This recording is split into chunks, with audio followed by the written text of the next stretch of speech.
जितने भी लोग आज कोकराझार में आए हैं या बोडोलैंड से आए हैं मैच देखने, you understand the importance of this tournament. जब मैं आज यहाँ आया हूँ, मैं ग्राउंड देख रहा हूँ, मैं इंफ्रास्ट्रक्चर देख रहा हूँ, जितने लोग देखने आए देख रहा हूँ, this is top class, this is one of the best in the country.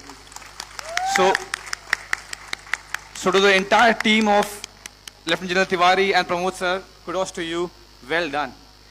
And मैं सिर्फ इसलिए नहीं बोल रहा हूँ कि इन दोनों ने मुझे बुलाया और मैं यहाँ आया हूँ, मैं इसलिए बोल रहा हूँ because if 17 years में बिना जाने एक क्लब के लिए खेलते हुए when I got a chance in a Durand Cup and my life changed, जितने भी बच्चे यहाँ देख रहे हैं मैच आज और उन्हें ये लग रहा है कि ये ड्रीम बहुत दूर है, when you understand the importance of this ground, the tournament and also one of your local teams playing in it, I hope it gives you dreams. I hope you realize that whatever you want to dream, especially in sports, it's not too far. आपने ये भी सुना कि Pramod sir ने बोला कितने सारे avenues और कितने सारे प्रोग्राम्स आ रहे हैं जहाँ पर बहुत सारे स्पोर्ट्स सेंटर्स बन रहे हैं. Please make sure that you make the best out of it, please, because for whatever it is, and maybe I'm sounding biased, but nothing changes or galvanizes a place more than sports. And let's be honest, football is the best sports in the country or in the world.